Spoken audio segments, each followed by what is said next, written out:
In the past, Kenya has experienced many turning points where her history has refused to turn because there was no will to turn it. Today's assembly is different from all other assemblies of this kind before. It is because we intend to turn the history of our country. Hence, the theme of this occasion is Ni kweli tusidanganyane. It is true. Let us not lie to one another. For so long, Kenyans have lived on a diet of political lies, deceit, and betrayal. Those in leadership have failed to place any useful premium on the words that leave their lips. There has been no passion in their hearts, no sincerity in their minds.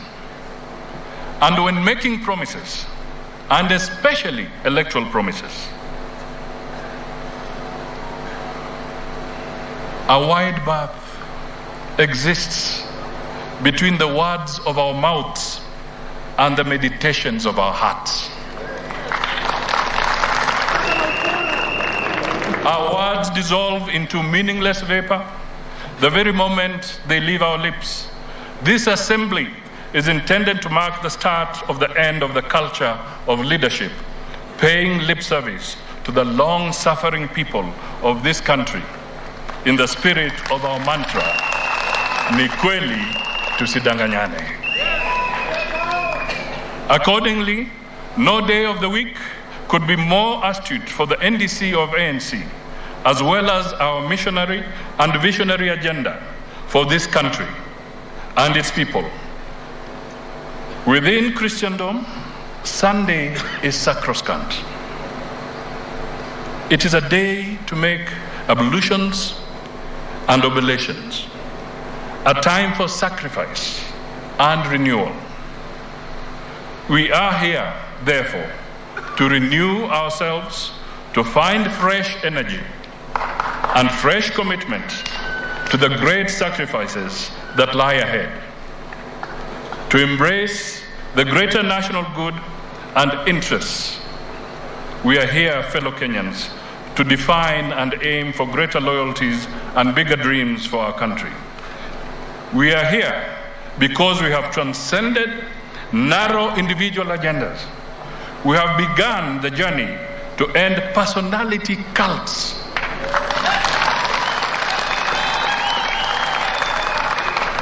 And the impunity that goes with them, to replace them with elevated national goals, values, and agendas.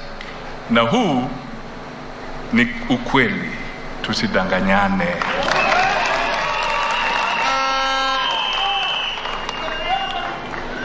Fellow Kenyans, allow me therefore to thank you all who are assembled here today, as well as those who are following us through the other platforms, for being a part of this grand parade, the second Amani National Congress NDC since the formation of our party in 2015. I take great pride in the knowledge that ANC has grown with leaps and bounds. We have come way beyond the founding expectations.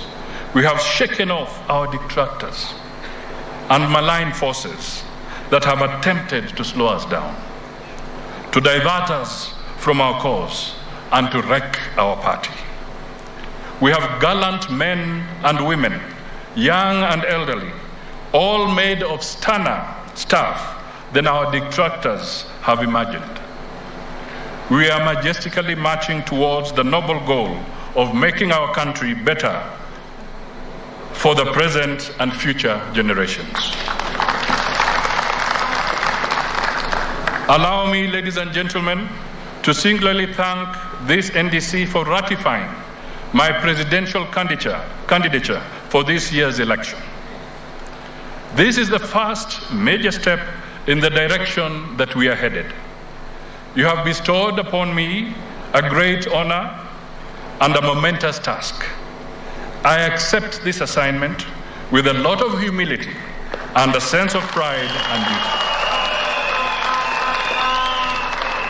Whether the road ahead is marred with thorns or stones, heat or thunderstorms, I promise and commit that because of the confidence you have shown in me and because of your commitment to walk with me, we will this time get to the promised land. The land of milk and honey. Wakati huu tusidanganyane.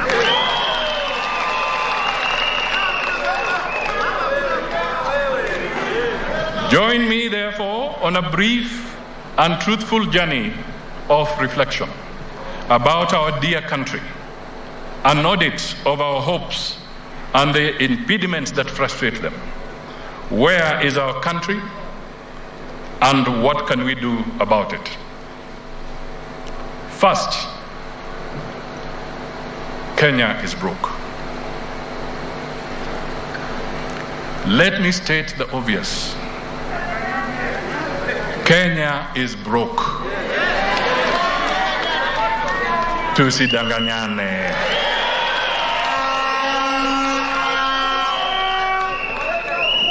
The great American patriot Abraham Lincoln admonished us to always follow the path of the truth. The fact is, he said, the truth is your truest friend, no matter what the circumstances. So the truth must be told, no matter how uncomfortable it may be to some. Tusidanganyane. Kenya's public debt is galloping towards the 9 trillion ceiling against a GDP of Kenya shillings 11 trillion. This means that for every 100 shillings of revenue collected, 70 shillings goes towards paying debt. That leaves a paltry 30 shillings for public salaries, health services, education, security, infrastructure, and all those services that fall under devolved government. Yet we are told all the time by faceless people, yani team danganya Kenya. Team danganya Kenya.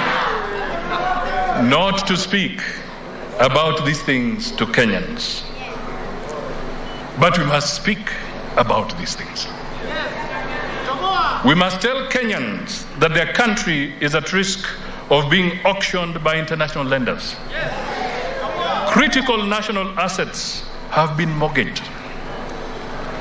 Indeed, the whole country is now on mortgage. When we ask to be told how the SGR facility, an infrastructure project, not a security project, an infrastructure project, when we ask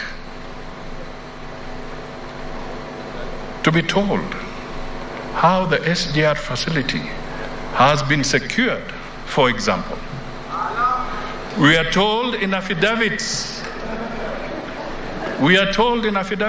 filed by the government in court, not by a stranger, but by the government in court, that it is a state secret, a high national security risk.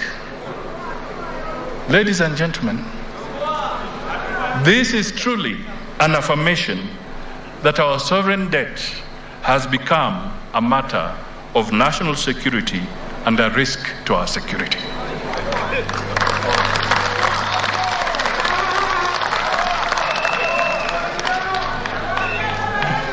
The truth is that Kenya risks losing its sovereignty because of reckless borrowing to fund corruption.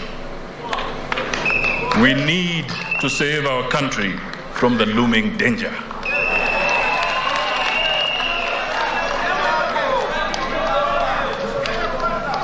We must tell Kenyans the truth about the so-called public-private partnerships.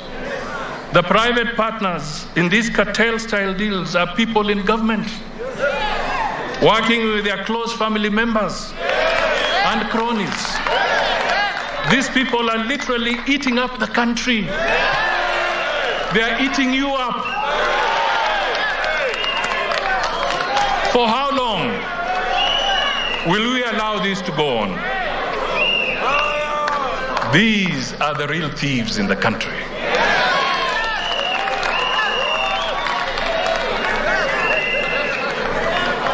And you know what?